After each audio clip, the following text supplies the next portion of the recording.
Assassin's Creed, a series that spans 13 mainland games, countless DLCs, comic books, a movie and many more. The franchise is definitely rich with lore and mysteries, so in this video I'll delve into the Assassin's Creed Iceberg.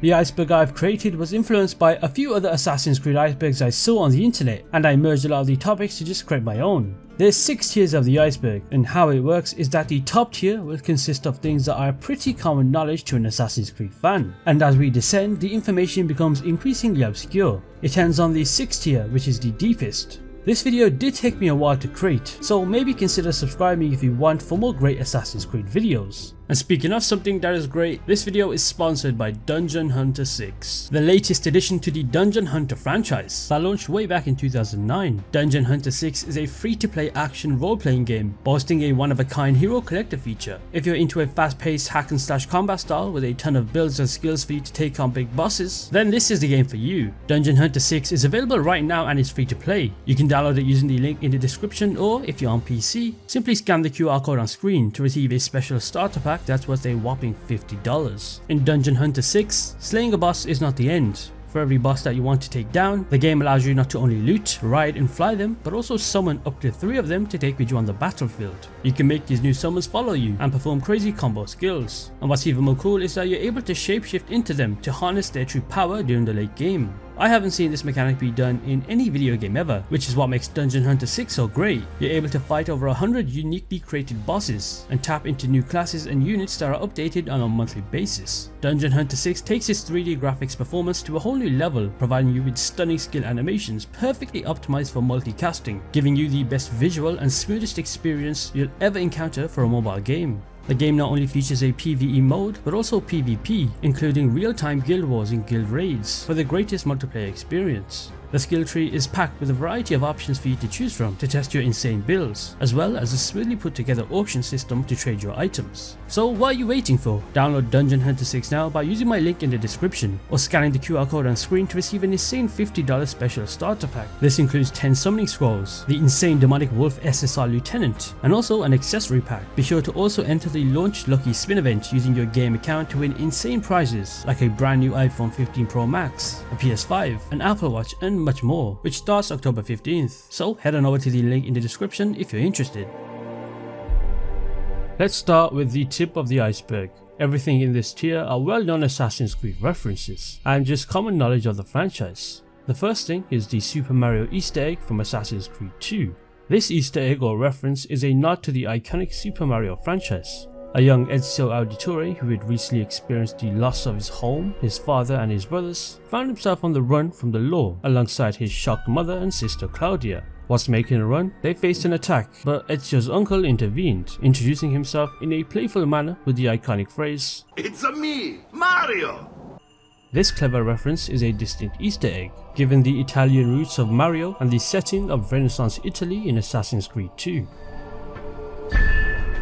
Now, if you're a pretty observant person, you would have noticed that the very first Assassin's Creed game's trailer featured Altair equipped with a crossbow that would be strapped to his back.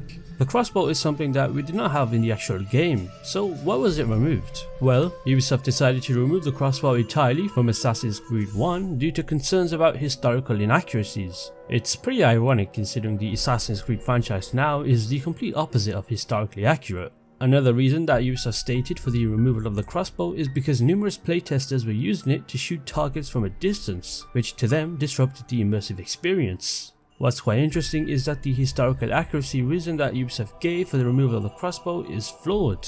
This is because handheld crossbows have been in existence for a millennium, way before Altair's era, most notably in ancient China. In the game's canon, Altair did possess a crossbow, as evidenced by its presence in Altair's chronicles.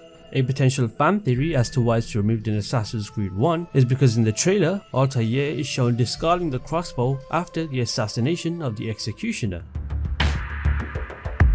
In Assassin's Creed 2, we're able to explore 6 concealed tombs. Each one of these tombs is dedicated to a particular early member of the Italian Brotherhood of Assassins. These tombs are treasure troves for players that love to explore, offering great loot and a mix of puzzles and platforming challenges. However, in the Santa Maria del Visitazione tomb, there's a hidden surprise lurking in the watery depths, and that surprise is a colossal squid creature making a very brief appearance for you to see. If you stand still and stare into the water near the first lever for about a minute, a brief eerie cutscene unfolds, showcasing the squid gracefully swimming past the camera. What's quite interesting is that a second look into the water will cause another cutscene to play, revealing one of the squid's tentacles shooting out and almost whipping right by you. Not much is known as to why this is in the game, but it's a very unique and cool Easter egg that just makes the game a lot more mysterious.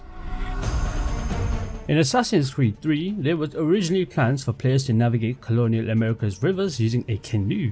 Images showcasing this feature were shared, but when the game was released, this canoeing mechanic was notably absent. For years, players questioned the complete omission of canoes. And then in 2019, the game's creative director Alex Hutchinson provided an explanation. He stated that the problem with any game is that you're making communicational material before the project is complete. So we had a bunch of prototypes and ideas floating around, and there was a canoe vehicle in the game early on. But when you have a character that's already such an amazingly nimble navigation tool, the canoe is just boring. So we decided to ditch it, but it made for a really pretty screenshot, so the marketing team just kept using it. Now, despite the absence of canoeing in Assassin's Creed 3, the game still included significant sailing elements as it introduced naval combat. And then in the later game, which is Assassin's Creed Liberation, players could navigate a canoe through the bayou. Interestingly, the canoe screenshot for Assassin's Creed 3 appeared for a short time on the store page for Assassin's Creed 3 Remastered 2, before quietly being removed after Ubisoft must have realized it was just a small case of false advertising.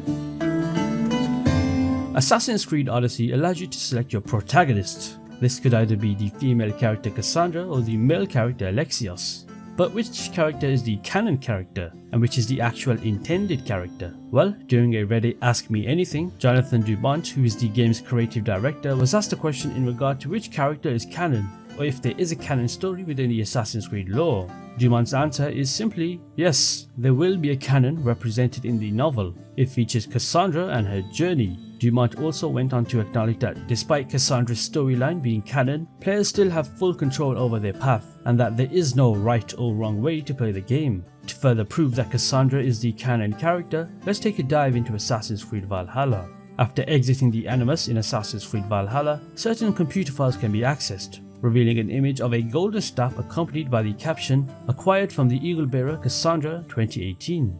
This staff is the Staff of Hermes Trismegistus, a very important reward in the main story of Assassin's Creed Odyssey. The file's emphasis on Kassandra as the source of the staff rather than Alexios suggests that Kassandra is considered the canon choice for the main storyline.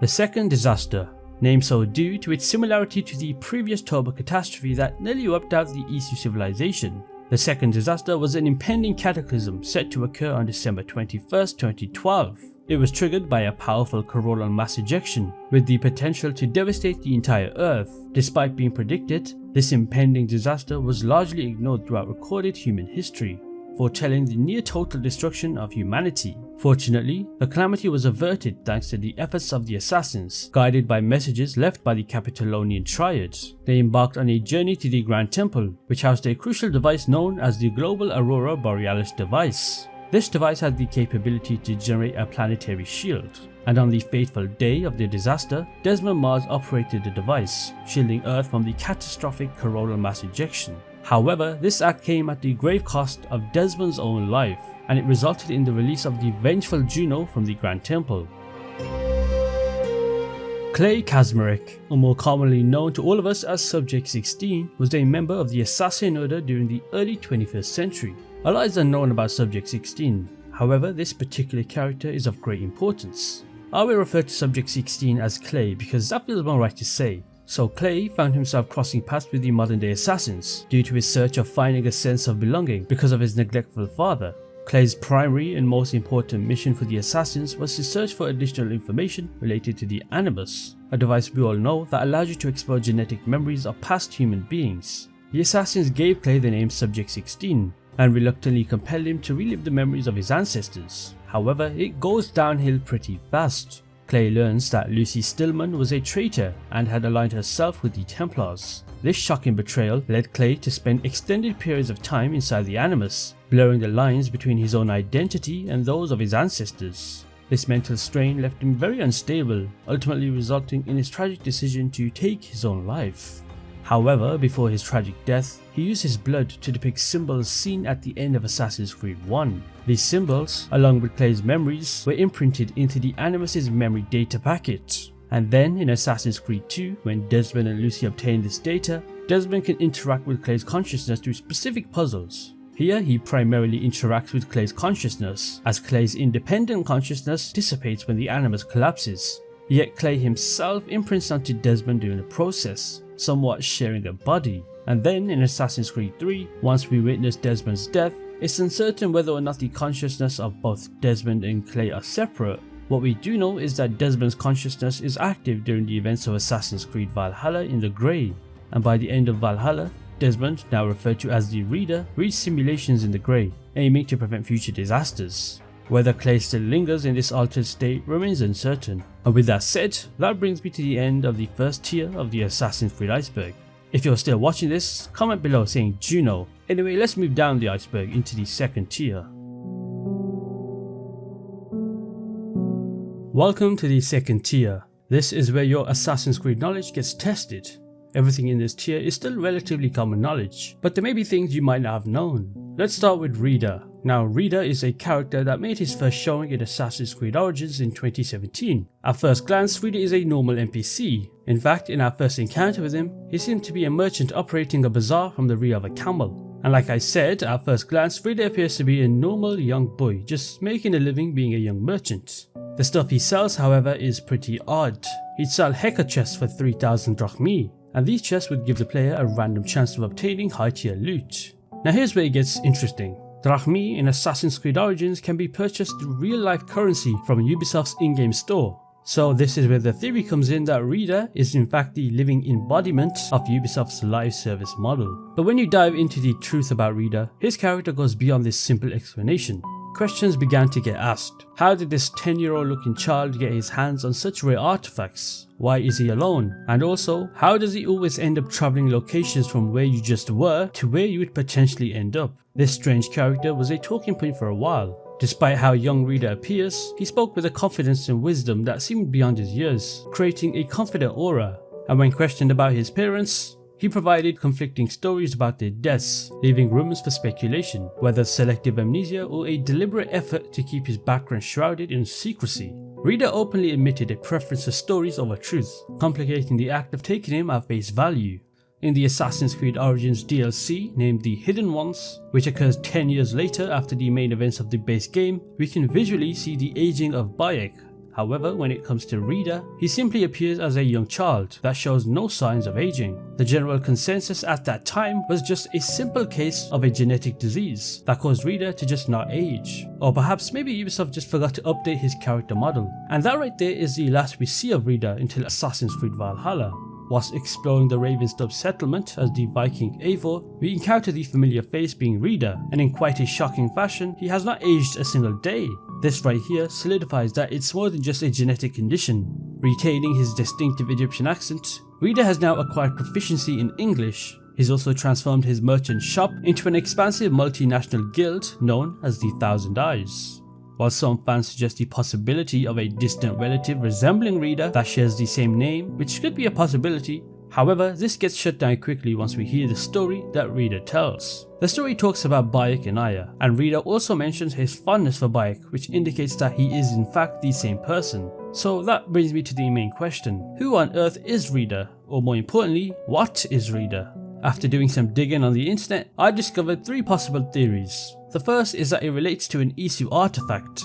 Considering his trade involves dealing with various strange and rare artifacts, one intriguing possibility is whether Reda has encountered a piece of Isu technology that extends his lifespan. This concept isn't unprecedented in the series, as demonstrated by Cassandra's prolonged life with the staff of Hermes Trismegistus. You could also speculate that Reda carries such an item with him. However, examining his outfit for clues across the 2 games reveals minimal items in common. Perhaps his orange belt from Origins that is now worn as a neck scarf in Valhalla could potentially be a Shroud of Eden that's known for its regenerative properties. This is a relatively plausible theory.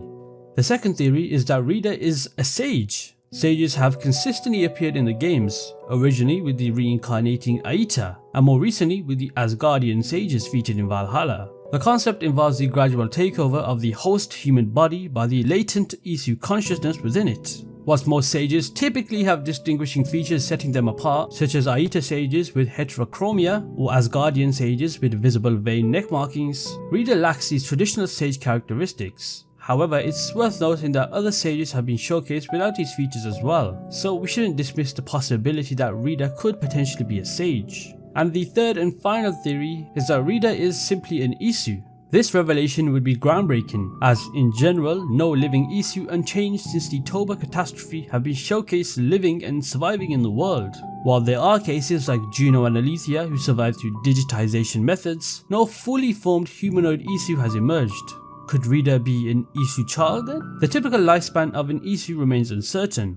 While they did live a lot longer than humans, determining an exact figure is quite challenging in the lore that we know of. Assassin's Creed 3 vaguely mentions centuries, while the Assassin's Creed Encyclopedia simply notes a longer lifespan than humanity. Whatever the case may be, we don't know what Reda is or how old he is, so leave in the comments below on your thoughts relating to this topic.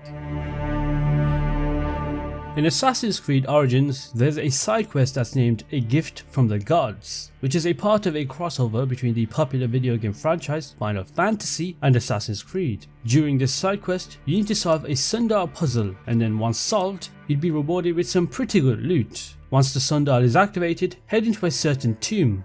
Upon entering, you'll find that the way is now clear, revealing a deeper chamber. If you walk up the steps in the tomb and then interact with a strange glowing object at the top, a short cutscene will occur. It will show the protagonist of Final Fantasy XV named Arden, briefly being teleported into the world of Assassin's Creed Origins, before then getting spirited away by the summoned creature of Bahamut. After the short cutscene, you'll be rewarded with 3 legendary items: the Ultima Blade, Xe'dric's Shield, and the Quech Mount. With the gifts now in your inventory, you're free to leave the tomb and continue on your way. This crossover is great for both Final Fantasy and Assassin's Creed fans like myself, so it's a good thing to add by Ubisoft. Assassin's Creed and Prince of Persia. The two Ubisoft franchises from the early 2000s, and they share more connections than meets the eye. Assassin's Creed was initially conceived as a spin-off to the highly successful Prince of Persia series around 2004. Notably, key members of the development team behind the very first Assassin's Creed were the same individuals responsible for the Prince of Persia series. Among them were producer Jade Raymond, Patrice Desilets, Raphael Lacoste, Maxime Belland, and David Chateauneuf. The primary objective of this new game was straightforward: introduce a novel gameplay experience by harnessing the capabilities of the 7th generation gaming consoles, all while drawing inspiration from the established legacy of the Prince of Persia series. Have you ever been curious as to what would happen if an assassin did a leap of faith but missed the birds of hay? Well, in The Witcher 2, which is a game made by CD Projekt Red, we can see the outcome of what would happen. So during the prologue of The Witcher 2, you're ordered by the king to seize and use the ballista. Once you descend the scaffolding on the wall and turn left to locate the ballista, you would need to fight off enemies just to reach this Easter egg. And then upon discovery, you can see Altair from Assassin's Creed just simply dead. The appearance of the body is wearing white robes, very reminiscent of Altair, and the cause of death is falling from a great height into a cart full of hay.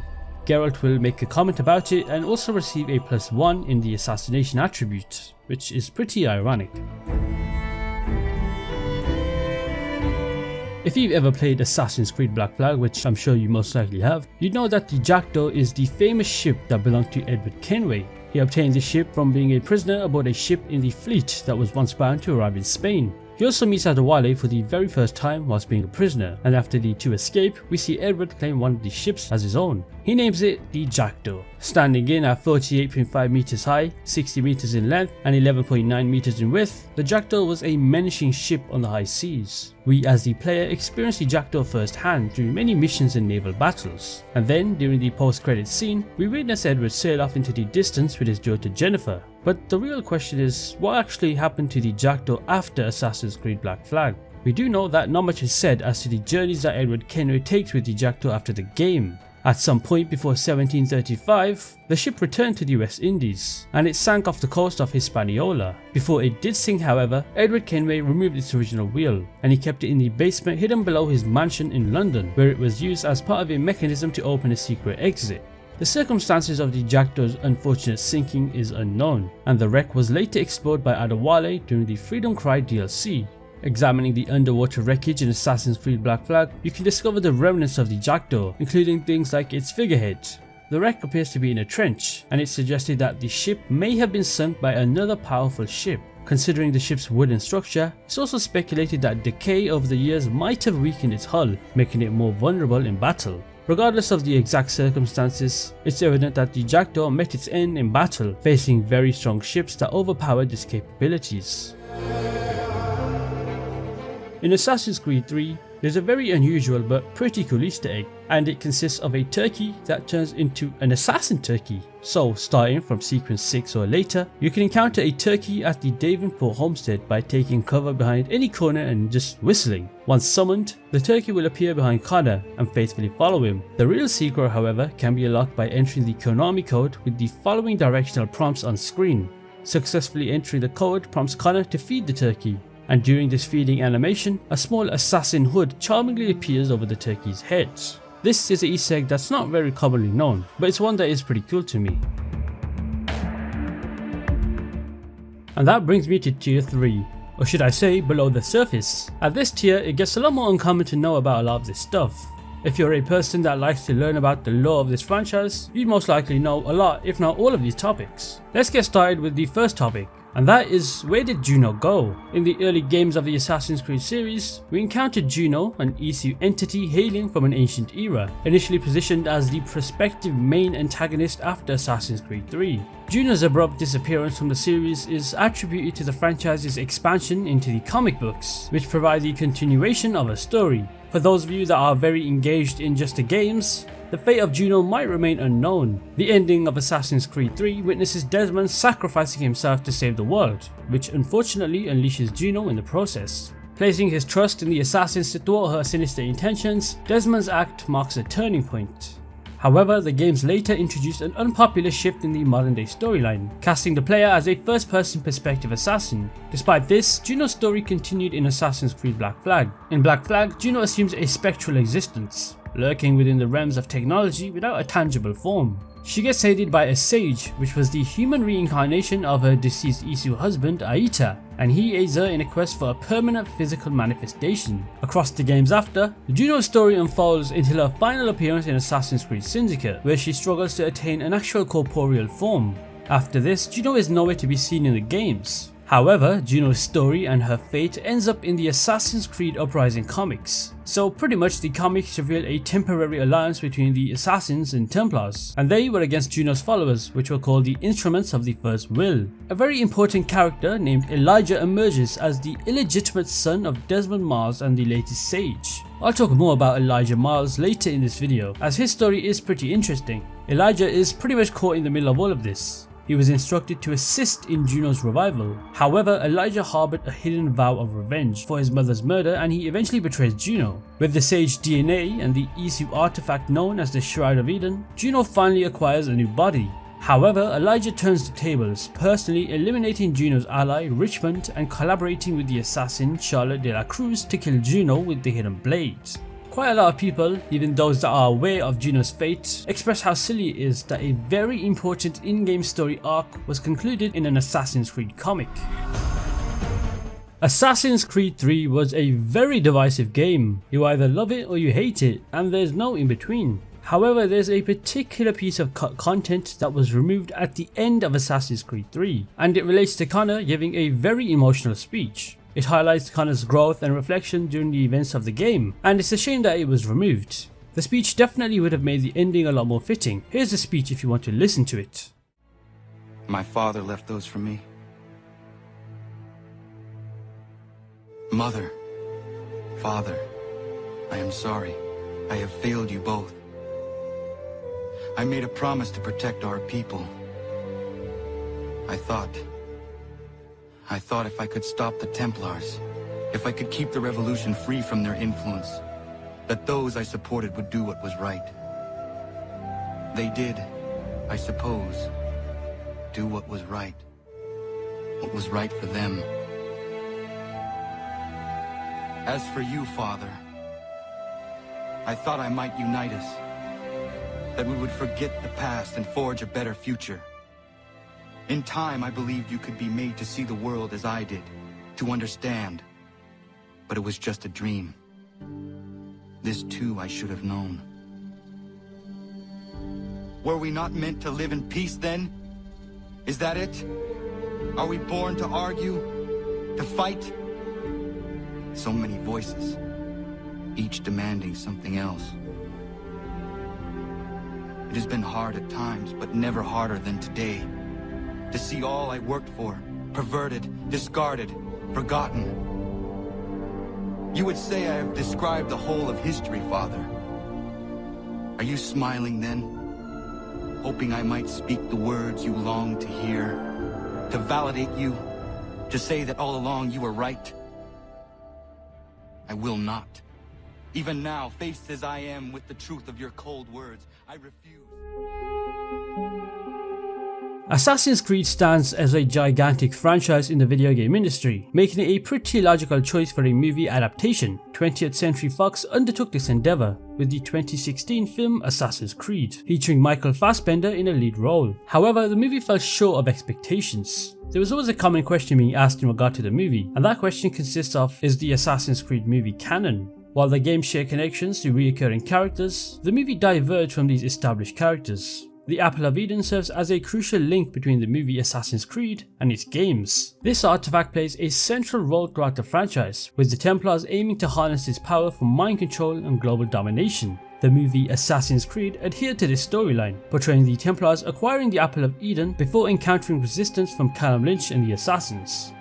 Eivor Azaziah, who is Ubisoft's head of Assassin's Creed content, has confirmed that the Assassin's Creed film unfolds within the same universe as the Assassin's Creed video games, as well as other associated media like comics and books. He responded to a question about the movie's position in the Assassin's Creed canon during a Twitter Q&A session. He stated, "We share the same universe. Elements in the film have consequences as in our games, comics and books." To further add evidence as to how the Assassin's Creed movie is canon, there are several links between both the movies and games. For example, Callum Lynch connects to the Animus. He encounters his ancestors, including Arno Dorian from Assassin's Creed Unity, and also the four main allies of Callum Lynch in the film have ties to the characters like Baptiste from Assassin's Creed 3 Liberation, Yusuf Tazim from Assassin's Creed Revelations, Duncan Walpole from Assassin's Creed Black Flag, and Xiao Jun from Assassin's Creed Chronicles China. Ubisoft then later solidified the Assassin's Creed movie within the video game canon to the character of Dr. Sophia Ricken, who is portrayed by Marion Cotillard. Sophia, serving as the antagonist in the film, is the lead scientist on the Animus project. It was only with the release of Assassin's Creed Origins that many people began to realize her significant ties to the lore of the video games.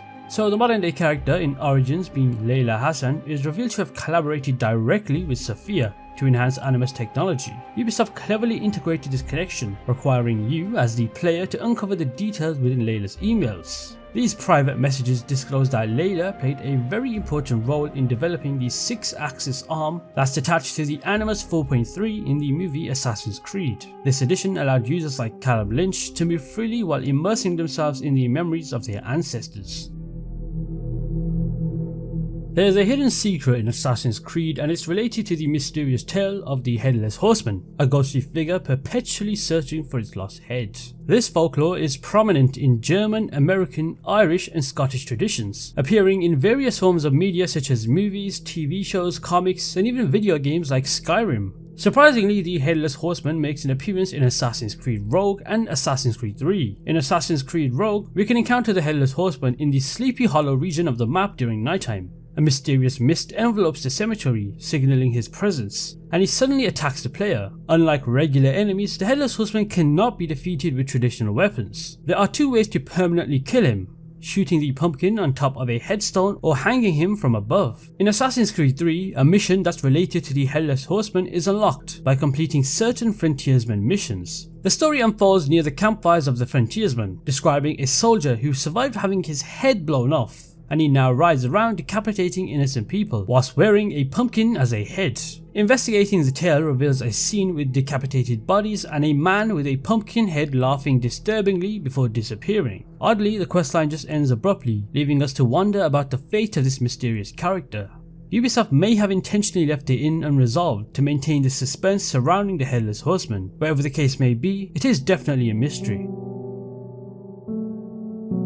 If you've ever seen Assassin's Creed Embers, you're well aware that Ezio meets his end in the final scenes. While seated on a bench, he has an interaction with a young man. Some theories suggest that this young man might be a secret Templar who ultimately put an end to the Italian mentor. Alternatively, it is possible that Ezio simply just succumbed to a sudden heart attack. The theory of how he died is always a talking point. One main theory suggests that the man could have been an assassin who killed Ezio. However, this theory presents a contradiction. Until his death, Ezio remained the mentor of the Italian Order, and after Yusuf's demise in Assassin's Creed Revelations, he led the Constantinian Order before passing it on to his first recruit. So it seems unlikely that Ezio's own assassins would end his life. The only plausible scenario might involve the young man reassuring Ezio, saying, "It's alright, pass away peacefully, knowing that we will protect your family." There is also the theory that the situation just boiled down to Ezio experiencing delusions of grandeur. This condition involves the human brain having hallucinations before death. The drug DMT is sometimes released at the time of somebody's death, causing such delusions. In Ezio's case, he was hallucinating his younger self. Essentially for Ezio, it was a final reflection on himself before passing, expressing that he had finally overcome his inner struggles, which he did. Throughout Ezio's life, we witness his growth from birth to death, observing the things that he saw and more importantly, experiencing them. The young man in the scene was neither an assassin nor a Templar. Some people could suggest that this man poisoned Ezio, but it's not possible based on how he grabbed the top of Ezio's wrist. There is no vein in that location. Here's an interesting one. A blend of a removed feature and an Easter egg. This occurs in Assassin's Creed 1. When you are leaving Masyaf for the very first time in the original Assassin's Creed and head toward the path leading to the other 3 cities, you may spot a particular character. If you use your eagle vision, this character appears red instead of the usual colour that highlights an NPC.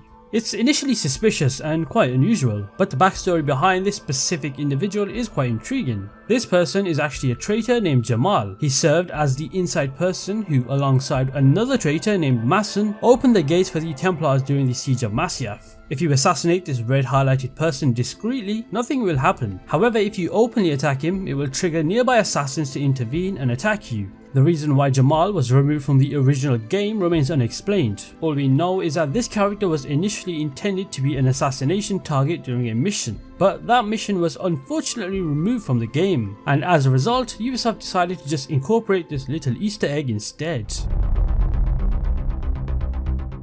Olivier Garneau.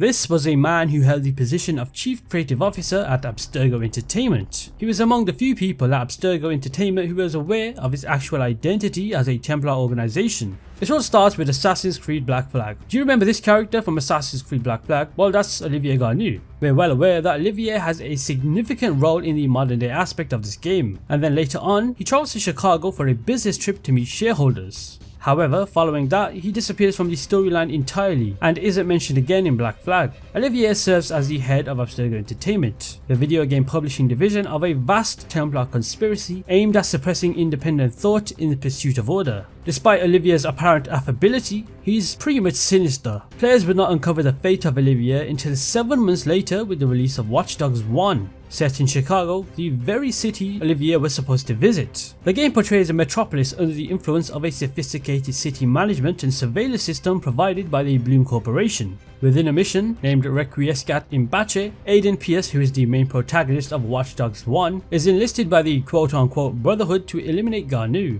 providing a definitive answer to Olivier's unceremonious disappearance from Assassin's Creed Black Flag. Ubisoft did not acknowledge this event as part of the official canon. Darby McDevitt, the narrative director at Ubisoft Montreal, even referred to it as a little joke on Twitter. In later Assassin's Creed games after Black Flag, Ubisoft introduced uncertainty around the crossover by suggesting Garneau's disappearance. However, with the release of Assassin's Creed Origins, the story relating to Olivier Garneau takes a complete turn. While exploring the modern day section of Assassin's Creed Origins and examining a laptop, you'll discover the files related to the former Abstergo employees. Notably, security camera footage captures Garneau's death. The most surprising thing is the identity of the shooter, revealed to be none other than Aiden Pierce himself. Now let's move one tier down and go deeper into the iceberg. This tier is known as a shallow dive, and the information in this tier is very uncommon. Let's start with the Davenport Homestead disappearance. The Davenport Manor holds significant importance in the Homestead in Assassin's Creed 3. It served as the focal point for the operations of the Colonial Brotherhood of Assassins for numerous years.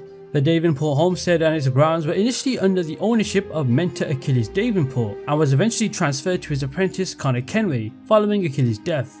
But did you know the Davenport Homestead suddenly just disappeared into history and vanished from all historical records during the early 19th century? Why that is simply a mystery, and it's been a speculation for quite a long time. The Haitian assassin Ezio was the last known person to visit or head to the homestead in the early 19th century, around 1804. After Ezio's visit, there is no further mention of the homestead or Ezio, leaving an enigma surrounding its fate. The details of the Davenport homestead that was written by Sean Hastings is rather interesting. I'll read it out so you can follow along, and then after I'll go over my potential theories as to what could have happened to the building. This lovely little collection of buildings was the headquarters of the original assassin order of the colonies, a modest masyaf if you will. Sometime during the 7 Years' War, the Templars made their move and destroyed it during the assassin witch hunt. By witch hunt, I mean there was a witch hunt for assassins, not that there was assassin witches. Achilles survived the attack and stuck around to keep the manor standing. Barely, by the looks of it. Once Connor came along, it flourished again for several decades, even surpassing its former glory. Then it suddenly vanished in the early 19th century. Any manor that can suddenly vanish is both interesting and unsettling in the same measure, though probably not a great investment. So yeah, that's what Sean has written in the database. There has not been a clear explanation for this disappearance. One speculative idea is that the homestead may have been wiped out, perhaps through a catastrophic event like a nuclear incident or some advanced technological occurrence, considering the presence of various Eastern technologies. However, a more plausible and grounded hypothesis is that records were just simply lost over time. There's a theory on Reddit created by the user Mr. Black24. He stated that this disappearance is pretty similar to the real-life mystery of the 1590 Roanoke colony in North Carolina, where 100 colonists just disappeared without a trace, leaving historians and archaeologists perplexed. While theories suggest the Roanoke colonists might have merged with the native tribes, the unsettling concept of an entire community just vanishing does exist. However, in Connor's case, the disappearance of the homestead alongside the people he considered family creates a mystery that's similar to something out of the X-Files. Speculations about US Army invasion or a Templar assault are considered, but the absence of records or information adds to the eerie nature of the homestead's vanishing act. While there are ongoing assassin operations in various parts of the country, the homestead's importance eventually just diminished, and its disappearance could be attributed to a combination of changing circumstances, population shifts, and intentional efforts to protect assassin secrets by erasing historical records. What do you think? Leave your theory in the comments below. Rising Phoenix was the name of an abandoned or perhaps non-existent Assassin's Creed game. Sometime in 2013, there was a leaked image revealing something named Assassin's Creed Rising Phoenix, and at that time many speculated it would be the name of a future Assassin's Creed title. However, the mere mention of Rising Phoenix just simply disappeared, and nobody knows what Rising Phoenix was. However, Ubisoft confirmed it was nothing to think about. It was purely just an Easter egg. However, that could be Ubisoft's way of covering up a failed or abandoned Assassin's Creed project. And since the leak was sometime in 2013, perhaps it could have hinted at the possible return of Desmond Miles. What's quite interesting is that during the modern day segments of Assassin's Creed Rogue, you're able to see a poster of Assassin's Creed Rising Phoenix, with the sticker over it labelled coming soon. However, we're now in 2023 and nothing has come out of it. Another reason why Rising Phoenix is suggested to be a failed project by Ubisoft is because at one point in 2015, there was an Assassin's Creed Rising Phoenix category on the live streaming platform Twitch.tv. This meant that the game was originally intended to be a thing, and for whatever reason, it's now just a name of the past. And speaking of the name of an Assassin's Creed game, let's move on to Odyssey. And no, not Assassin's Creed Odyssey, just simply Odyssey. Did you know that during the early development of the now Assassin's Creed Odyssey, the name of the game was actually called something entirely different, and that was Odyssey, an Assassin's Creed adventure. And this is what the original game poster looked like. It was created by Ubisoft art director Patrice Desilets during the creation of the game. This different named game is not chosen by the marketing team, who are the people that decide on which names will sell well. Perhaps Odyssey, an Assassin's Creed adventure could have been a potential name that was thrown into the mix, or it could have simply been a case of something that the artist created on his own. Many people state that the original name makes a lot more sense than Assassin's Creed Odyssey, seeing as it is a game that is not related to assassins. The premise of Assassin's Creed Odyssey is an adventure RPG set in ancient Greece, with Force ECU stuff thrown into it, and then the Assassin's Creed title was just thrown on. Now going back to that original game poster I showed on the screen, a user over on Reddit noticed something quite strange with the character on the right. They mentioned how it is identical or nearly identical to a Gwent card from the Witcher game. Perhaps the artist that created this poster drew inspiration from the Gwent card from The Witcher 3, or whatever Witcher game it's from. Who knows? All we can say is that a game we all know called Assassin's Creed Odyssey could have perhaps had an entirely different name. Is this one a potential Ubisoft plot hole or just a poorly written piece of work? Did you know Amunet, or more commonly known as Altair from Assassin's Creed Origins, had 2 tombs instead of 1? The first was of course in Egypt, where she was buried alongside Bayek in a sunken pit, and the second tomb is strangely located in Venice, Italy. So what's going on here? Does she have 2 bodies? Did her body get relocated? Well, the answer is actually none of those. We know that in Assassin's Creed 2, we can collect seals to unlock a statue in the sanctuary under Villa Auditore, and even though each tomb in Italy supposedly houses a quote-unquote body, there could be 2 reasons for this. Number 1, these bodies in the tombs are most likely fake, as the proto-assassins would have probably been buried closer to their area of operations. Secondly, it seems evident that Ubisoft aimed to include both lore and an enticing collectible, guiding players to the armor in the villa. The real explanation as to why Amunet has 2 tombs is because Amunet, alongside Bayek, was mummified and interred into a sarcophagus in Egypt. However, owing to her significant legacy, the assassins constructed a shrine in her honor in Italy, alongside memorials for other renowned assassin figures from history like Darius, Wei Yu and so on. So contrary to appearances, her body is not actually in Venice, Italy. Rather, the displayed body is a symbolic representation, emphasizing that this is a tribute to her. While this explanation aligns with the canon, it's not far-fetched to think that Ubisoft did not have this in mind during the development of Assassin's Creed 2. Perhaps if you're still not convinced, just know that creating fake tombs and relocating mummies is a common practice that's a way to prevent grave robbing. It's plausible that Aya's tomb was intentionally constructed in Italy, where she collaborated with the assassins, while her actual mummy was discreetly relocated to the hidden cave that we see in Origins.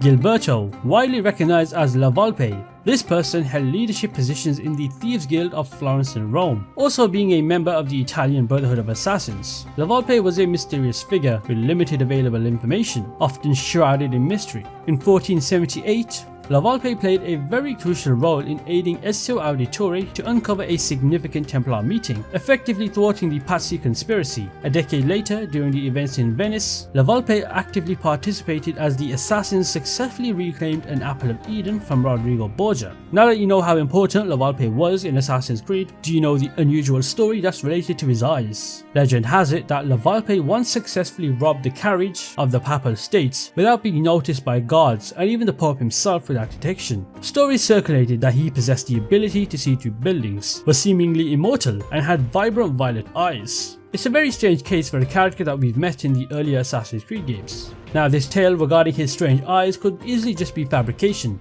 Firstly, the Assassin's Creed does not incorporate magic, while at the time of Assassin's Creed 2 it didn't. Secondly, the discussion making him out as immortal is not conclusive. However, let's say La Volpe did have purple eyes. It could be attributed to a rare genetic mutation, nothing more. Or perhaps the seeing through walls part could just be another way to mention eagle vision. This one is a short one.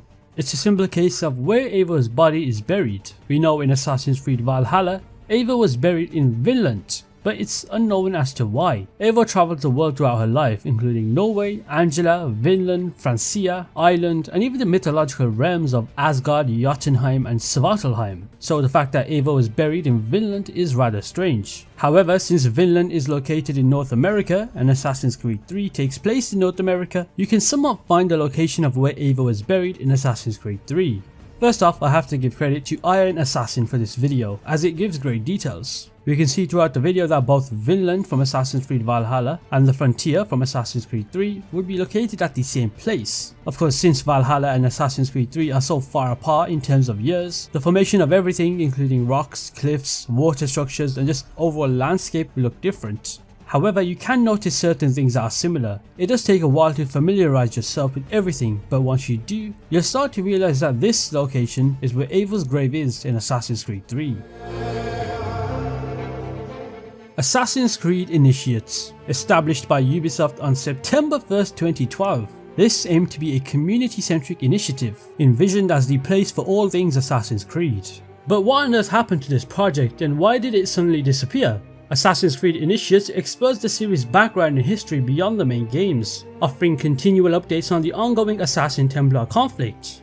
In the Assassin's Creed lore, the site is managed by the mysterious Initiates, who seemingly engaged in spying on both factions, and they uploaded conflict-related data. The Desmond Files section covers modern-day events from Assassin's Creed to Assassin's Creed 3, while the ongoing surveillance segment monitors the conflict post 6 months, spanning Assassin's Creed Black Flag and beyond. Additionally, letters to the dead share extracts from the Codex of Ezio, Adewale's grandson and leader of the Assassin Brotherhood during the Haitian Revolution. The website also presented a comprehensive timeline of events related to Assassins, Templars and Pieces of Eden. After the launch of Assassin's Creed Unity, the website transitioned into a community platform, allowing players to share their adventure stats. Unfortunately, the entire site was just removed a year after the release of Unity. Their YouTube content, where the videos were initially uploaded, remains accessible. It's unclear whether these videos were unlisted during the project's active phase, or if they were consistently public. Currently, all these videos are viewable on their YouTube channel. The footage presented here is sourced from their channel, featuring various video features that explain aspects of the Assassin's Creed world and plot points. The channel also hosts 9 podcast episodes that are still available. In these podcasts, the team gathers to discuss initiates and related game content. They also engage in enjoyable side activities such as interviews with the voice actors from Black Flag. Now let's move on to tier 5 of the iceberg, also known as the reverse tip. We're almost near the bottom tier. However, in tier 5, a lot of the stuff here is very uncommon, and I don't expect regular players who just follow the games to know a lot about this stuff. Let's start with a theory that has been a hot topic since the start, and that is, was Al-Mualim a sage? First off, what is a sage? In the world of Assassin's Creed, a sage is a human possessing memories of an ancient humanoid race called the Isu. These memories gradually unfold over a sage's lifetime, revealing insights into the Isu. So was Al-Mualim from the original Assassin's Creed a sage? Sages are identifiable by distinctive features. And while one might attribute Al-Mualim's differences to blindness, it's important to note that sages exhibit variations, including differences in eyesight.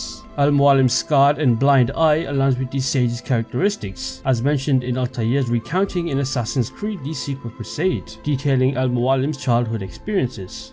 Throughout Assassin's Creed 1, Al-Mualim pursues his own agenda, avoiding allegiance to either the Assassins or Templars. While posing as the mentor of the Assassins, he betrays Altair and subsequently the entire Assassin Brotherhood.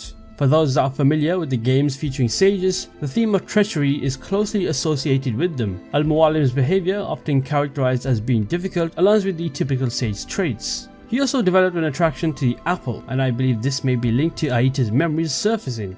Aita, known to manifest through the ages, had a notable connection with individuals like Robert Bartholomew Roberts. While Roberts was not a Templar, he had affiliations with both the Templars and the Assassins, ultimately betraying both of them. There's also the mention of John, associated with the instruments of the First Will, operating independently of the Assassins or Templars. Although not a high-ranking Abstergo member, John infiltrated Abstergo and aligned with them. There is also Francois Thomas Germain, who was revealed to be a sage in Assassin's Creed Unity. Therefore, it's plausible that Al-Mualim could also be a sage, as sages typically engage in infiltrating such orders to manipulate situations for their ultimate goal, which in this case is related to Juno.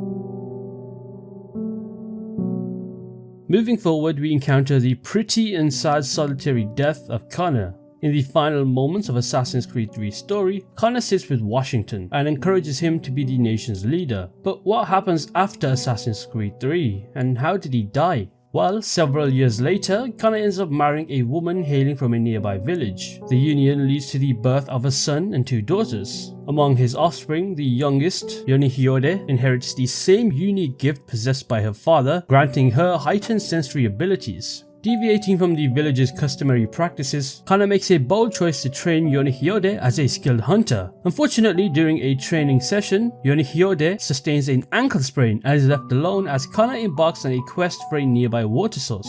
Leveraging her extraordinary gift to detect an impending wolf attack, Yonihyode briefly assumes control of a passing eagle, alerting her father to the imminent danger. Recognizing her potential as an assassin, Kana takes on the responsibility of training his daughter. He continues to lead the North American Assassin Brotherhood until his eventual death. It is said that Kana died a very lonely death. It is presented in the Abstergo Employee Handbook under the section titled The Sad Lonely Death of Ratonhnhaké. In there, it mentions this: after his wife takes his children and leaves him forever, an aging murderer meditates over a lock of her blonde hair and wonders where his life went so tragically wrong. However, do note that Abstergo are known to twist and lie about stories, so this could be fabricated to spread rumors about Kana's personal life and totally undermine his role as an assassin. Abstergo's alleged propaganda suggesting that his wife abandoned him due to affiliation with the assassins is baseless. As far as our knowledge extends, there is no evidence to support claims that he died in isolation. Instead, he enjoyed a fulfilling life.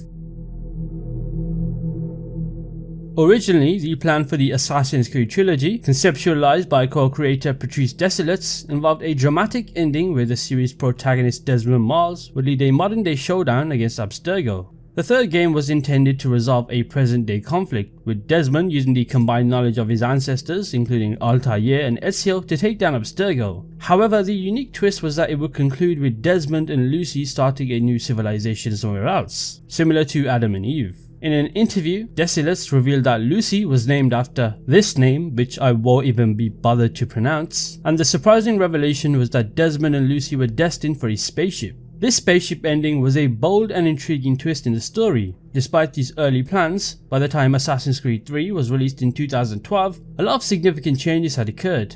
While Desmond's story concluded and the present-day threat was addressed, many details were altered. The series had expanded with Ezio's trilogy, and Desilets had left Ubisoft amid conflicts. Lucy had left the series, and Abstergo persisted as the ongoing villain. The spaceship ending resonated with the idea that the Isu might have been extraterrestrial origins. The concept of a secret Isu bunker as a spacecraft was considered. Notably, the series did not include as initially envisioned, and the spaceship twist remains unrealized. However, in a surprising turn, elements of this spaceship concept seem to resurface in Assassin's Creed Valhalla.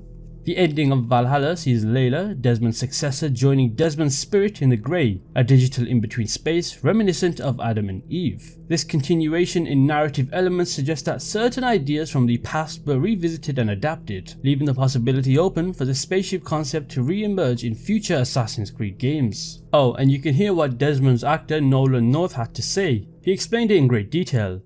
The original story, as it was written, it was Desmond goes on these adventures, and they said, we're probably going to do about 6 games, and each game Desmond will get, this was the original pitch, Desmond would get the abilities of his, Altair, and now he has those, then it's Ezio, he has them, and then it's going to be this guy, and ultimately by the last game, he would be the ultimate assassin with all these, and be able to time travel back.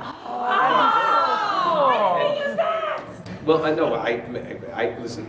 This was one person told me this, so I may be speaking out of school. But it was like that would be, and I was like, oh, that's so cool. Because the first time I did that first game, I got to the end of the script, and in a 4-hour session, I think it took about 2.5 hours, and they said, okay, that's all. They said, all right, thanks, Nolan.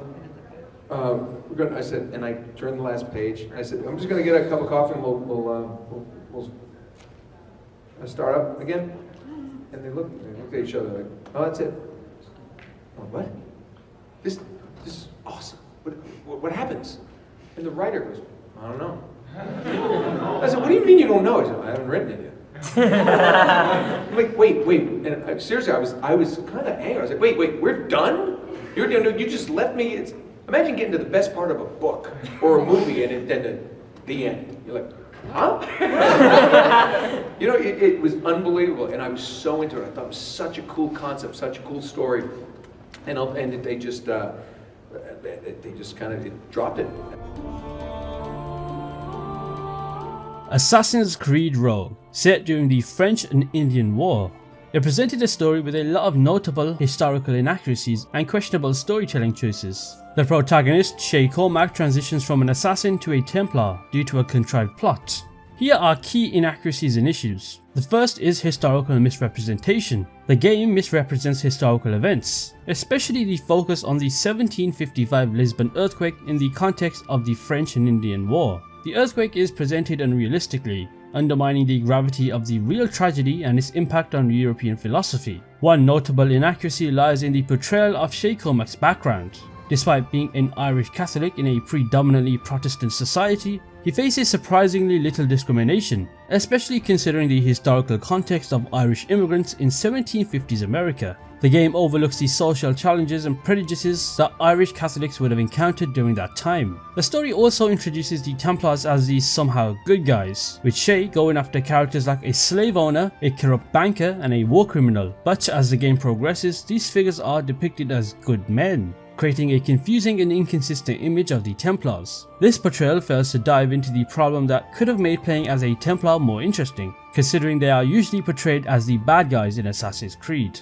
Oh, and Rogue's actual major plot point, which was the Lisbon earthquake, is a historical event inaccurately tied to a fictional story involving precursor technology. The game places the earthquake's epicenter around a church in Lisbon, directly contradicting the actual historical epicenter in the Atlantic Ocean. The game's interpretation of the earthquake involves unrealistic and scientifically implausible events, such as an underground first civilization tomb affecting tectonic plates. The handling of historical figures and events is also problematic. The game takes liberties with figures like Lawrence Washington, who is George Washington's brother, and portraying him as a Templar without addressing the historical context. Additionally, the character like Christopher Gist, a real historical figure, is presented with altered characteristics and relationships that just straight up do not align with the documented history. Are the books canon? More specifically, focusing on the Oliver Bowden series of books. In these books, the approach is usually as tie-in materials, offering a different perspective on the events, rather than mirroring the game's events entirely. Take for instance Assassin's Creed Forsaken, a tie-in book for Assassin's Creed 3 that primarily consists of a journal written by Haytham Kenway, and not Conor Kenway. Many people will often agree that the books or novels are canon. These would provide insights into characters and events related to their games. Novels like The Secret Crusade and Forsaken provide more depth to the characters. However, it is noted that there may be occasional inconsistencies between the novels and the games, with the game canon taking precedence in case of conflicts. Despite potential variations, the novels generally follow the game's stories, providing additional details in some areas while possibly skimming over others. If there are discrepancies, the game's canon should be prioritized. The AC wiki sourcing policy page is cited, listing the novelizations as part of the canon, so in summary, the novels are generally considered canon, closely aligning with the game's stories, but it is recommended to favor the game canon in case of conflicting details. Elijah Miles, born around 2005, and he holds a unique position as a sage and is also the illegitimate son of Desmond Miles. His intriguing story unfolds as he becomes entangled with the instruments of the First Will, initially appearing to serve their interests, particularly those of Juno. However, Elijah's alliance with the instruments is a facade, as they had in fact murdered his own mother under the guise of recruitment. Raised by assassins but estranged from them since 2005 when he settled down in New York City, Elijah's origins trace back to a clandestine encounter between Desmond Miles and an unknown woman. The Templars at Abstergo discovered his existence in 2015, recognizing his sage lineage and his connection to Desmond.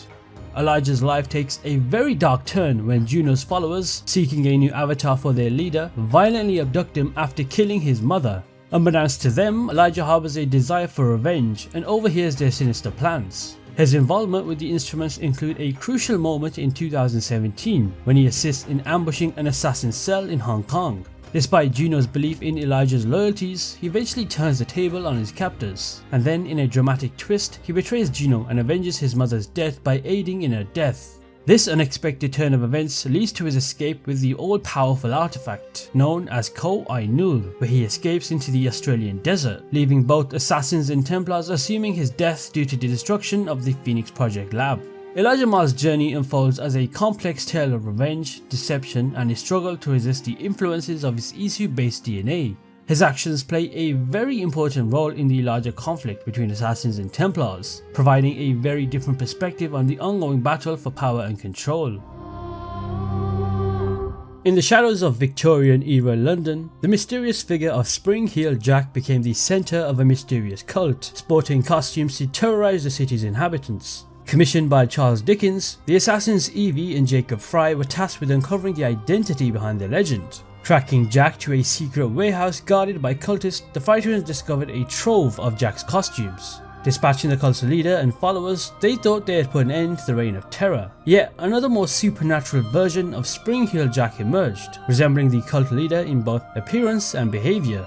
Engaging in this supernatural menace, the Frighteners faced an enemy seemingly immortal and adept in combat. This Jack could teleport, create illusions, and even heal from catastrophic injuries. In a high-stakes rooftop battle across London, the twins struggle to capture or defeat the elusive figure, with a proclamation that Spring-Heeled Jack will never die. The mysterious being just vanished, leaving an air of uncertainty. The cult leader, driven by disdain for Londoners, preyed on civilians under the guise of Jack. In contrast, the supernatural Jack exudes self-confidence, viewing himself as the terror of London, and displaying a penchant for frightening the populace. Both versions displayed high-level combat skills and a high pain threshold. The cult leader used claws for wall scaling, while the supernatural Jack showcased teleportation and the ability to create doubles of himself. Immortality, healing, and a mysterious leap of faith were among the supernatural Jack's extraordinary abilities. The tale of Spring-Heeled Jack is a very interesting blend of folklore, mystery, and supernatural intrigue in the gaslit streets of Victorian London.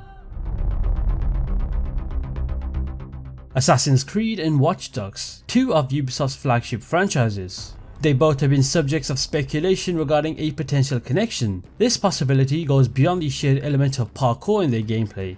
Several clues and Easter eggs scattered across the game suggest a subtle interlinking of the two universes. The main one is the Requiescat in Pace mission, which is a convoy mission in the first Watchdogs game. We play as Aiden Pierce and our task is to neutralize Olivier Garneau, the CEO of Abstergo Entertainment. This mission connects directly to the events in Assassin's Creed Origins, where a photo shows Aiden Pierce from Watchdogs gunning down Garneau. Another reference to show that both universes are connected is the search for Jacob Fry descendants. The latest Watchdogs game, Watchdogs Legions, allowed you to explore operatives' profiles, and a leaked screenshot before the game's actual release hinted at a search for Jacob Fry descendants. This implies that characters from Assassin's Creed such as Jacob Fry may exist in the Watchdogs universe. It's obvious that there is a connection between both universes. However, Ubisoft are very adamant that this is just Easter eggs and both games are not linked at all. I'll be honest, this is the first time giving my opinion in this video, and I could not care less what Ubisoft says. It's obvious that both universes are connected. I mean, there's even an Abstergo reference in Watch Dogs 1 where we see Abstergo in the profiles of characters.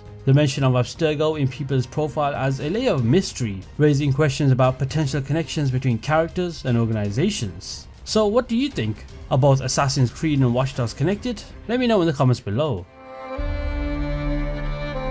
Subject Zero was a person that was speculated to be a woman named Aileen Bach. The name Subject Zero was given to her instead of Subject 1, and the reasoning for this is because she was once an Abstergo employee and also a developer of an alternative Animus device. Aileen Bach held the position of Project Director for Abstergo Industries' Surrogate Initiative, a venture that dedicated to explore the genetic memories of historical figures that were not directly linked to the participant by utilizing donated DNA samples. She achieved this by utilizing a DNA sample from her son Seamus to relive the memories of her ex-husband's mother, Miriam Kurtz, who was a prisoner during Nazi Germany in World War II. And then tragically, on the 9th of August 1981, Aileen sustained a severe injury that brought an untimely end to her career. Sometime between this period and 2013, Aileen passed away. The moniker Subject Zero embodies the acknowledgement of witnessing for the very first time the profound effects of the bleeding effect. Despite Warren Village's Animus being somewhat safer, given that it was utilized more widely, Subject Zero's fate underscored the perils of such advanced experimentation, marking a very important moment in understanding the bleeding effect. What's rather interesting is that following the death of Dr. Warren Vidic in the late 2012, there were unauthorized audio files that surfaced in his residence. According to labels on the tape's canisters, these recordings were made over a 14-month period between 1980 and 1981 without the consent of their primary subject, Mrs. Eileen Bach, a colleague of Dr. Vidic's and the originator of Abstergo's surrogate initiative. Mrs. Bach is now deceased. It should be stated unequivocally that Dr. Vidic made these recordings illegally and of his own volition using wiretaps and hidden microphones. Abstergo Industries had no knowledge of his actions and disavows any responsibility for them. These recordings, obtained through wiretaps and hidden microphones, spanned a 14-month duration from 1980 to 1981. They were created without the consent of their primary subject, Eileen Bach, and chronicled her endeavors in the surrogate initiative. In the modern day of Assassin's Creed Black Flag, you're able to search for these audio tapes. Now let's move on to the final tier, and that is tier 6, or more commonly known as the Abyss. Well, it's the Abyss in my Iceberg. It may be called something else elsewhere. This tier is for the well-educated. If you know any of these, then I commend you. Let's start with the Fountain of Youth. The Fountain of Youth is a legendary spring believed to rejuvenate anyone who drinks or bathes in its waters. Stories of such fountains have been shared globally for centuries, featured in the work of Herodotus, the Alexander Romance, and the Tales of Prester John. In Assassin's Creed terms, the Fountain of Youth was a piece of Eden, and it was situated in Florida. According to legend, consuming its waters granted perpetual youth. In the Age of Discovery, numerous European explorers sought to locate and possess the fountain. In 1521, the Templar-influenced Spanish explorer Juan Ponce de Leon embarked on a journey to Florida with the aim of acquiring the artifact. The assassins in Florida were very resolute in preventing Ponce de Leon's success and dispatched Miguel Ramon Gallo de Lugo to persuade him to abandon his quest. When Ponce de Leon refused, the assassins were resorted to strike him down with a poisoned arrow, leading to his eventual demise. Not much is known about the Fountain of Youth in Assassin's Creed, so it's a mystery in itself. Erudito, also known as the Erudito Collective. This was a hacking group that opposed the Templar-controlled Abstergo Industries, comprising multiple independent users united by a common purpose. They sought to reveal the truths that were censored by Abstergo. Operating through various channels, including emails, Erudito interacted with individuals like Desmond Miles and participants in Abstergo's projects. In 2016, after a period of inactivity, Erudito returned, but their renewed purpose remained unknown. They had a history of hacking Abstergo's systems, including the DDS program and Animus project. This was done to expose hidden information. Erudito challenged Abstergo by introducing Erudito credits, an alternative currency, and interfering with Abstergo's public release of Animus technology. Despite arrests and a decline in activities, Erudito resurfaced in 2016, assisting the assassin Charlotte de la Cruz. They later collaborated with the assassins, including a shift in their objectives. Erudito agents were actively working with the assassins by 2017, forming a newfound alliance. Earlier in this video, I talked about the Assassin's Creed initiates and the sudden disappearance. Well, this is a similar case. I guess it's just a case of Ubisoft's poor writing. Ubisoft must have figured that they could not include all the modern day aspects in one, so ultimately one had to be pushed out of the games, and Erudito was that.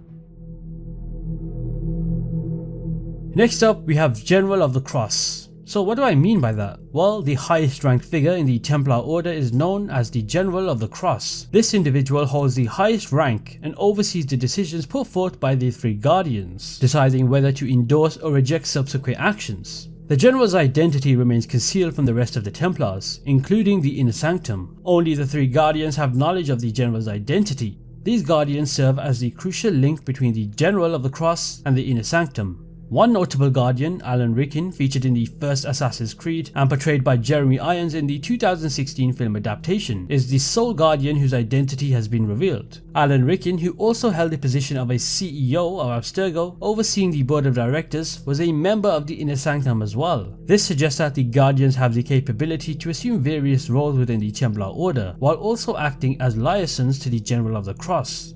As for the other two, not much is known about them. And when it comes to the General of the Cross, there is once again not much information regarding this particular individual. For all we know, he could be hidden in plain sight. Marquis De Bullion. This was a French aristocrat and a member of the Templar Order active during the French Revolution. His mission involved locating and eliminating royalist individuals on behalf of Louis Philippe II. But what makes this particular person so interesting is that his character was removed from the Assassin's Creed Unity game without really an explanation. During the 2014 E3 co-op gameplay demo mission for Assassin's Creed Unity, it showcased a mission that featured Marquis De Bullion as the intended target. But once the game was released, his character was just no more. That was until 2 years after the release of Assassin's Creed Unity. Marquis De Bullion did appear in the game, but not in a way you would expect. He'd pretty much appear standing on top of a cake located in a garden in the game. It's a whole Easter egg kind of boss fight ordeal. You need to collect 5 pink cakes that were hidden across the map of Unity, and once you found all 5, you'd head over to this courtyard of the Palais de Luxembourg. In this courtyard, you'll notice that there's a big cake and a man standing on top of it. That man is Marquis De Bullion himself. If you interact with the giant cake, he'd just jump off the cake and start a kind of boss fight. De Bullion has a lot of health, so it can be a rather long fight. Once you've taken him down, you can loot him and he'll have 50,000 francs on his body. Oh, and also fireworks will start to go off and you'll receive an achievement. It's pretty cool to think about, knowing that this Easter egg was not discovered quite quickly after the release of Unity. It did take some time for players to uncover Marquis De Bullion in the game. Are Bayek and Desmond related? We can see a scar on Bayek's lip which is similar to what Desmond Miles has. While biologically scars are not hereditary, it's worth noting that in the Assassin's Creed universe, they sometimes use such features to imply ancestry. Desmond, Ezio and Altair all have the same scar, which could be attributed to them sharing the same face model in the first 3 games. Although we witness Bayek acquiring his scar, it does raise the question of whether the specific area is genetically prone to scarring, making it likely for a scar to form there eventually.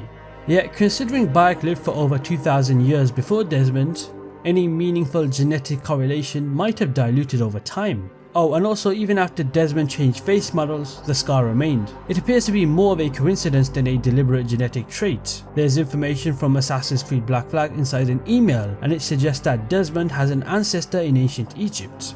Another point of interest is that Elijah Miles, who is the son of Desmond Miles, has a similar scar, strengthening the argument that certain characters with this scar could be Desmond's ancestors. However, then there's characters like Edward Kenway and Haytham Kenway who just lack the scar. Lucy also had a variation of the scar, though it was never clarified if she was a descendant, but that would be quite weird if she was, so let's just hope she's not. But here's the interesting part. Layla Hassan directly extracted Bayek's DNA from his mummified remains, establishing that he has no direct descendant connection to anyone in the current modern day. However, Bayek's wife Aya of Alexandria, also known as Amunet, has family ties to Kassandra. Aya is the great-great-great-great-great-granddaughter of Kassandra through Kassandra's son Elpidios. So what do you think? Do you think Bayek is Desmond's ancestor? The Scythe of Eden. A mystical relic once wielded by Saturn, who is the father of Juno during the tumultuous Human-Isi War.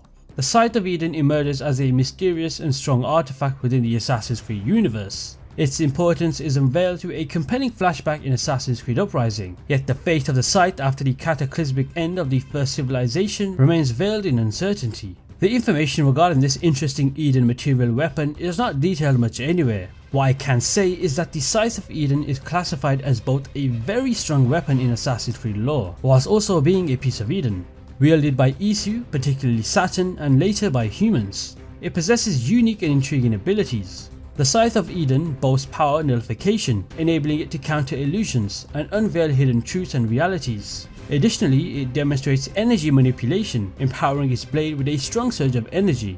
In terms of potency, the Scythe aligns with the other Isu weapons such as the Spear of Eden, the Staff of Eden, or the Sword of Eden.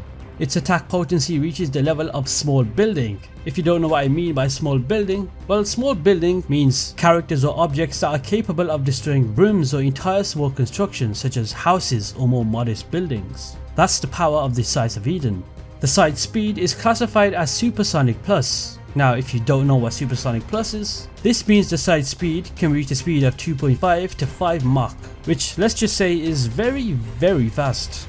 The Scythe speed is in harmony with the swift nature of other Isu weapons. Its durability is also at the level of small building, and it reflects the robustness shared by fellow Isu artifacts. Optional parameters define the sight's range as extended melee, showcasing its effectiveness in close quarters combat. Interestingly, there are no notable weaknesses that are documented in the lore of this weapon. The Scythe of Eden stands as an enigma within the Assassin's Creed lore, inviting exploration into its Isu legacy and the echoes of an ancient conflict.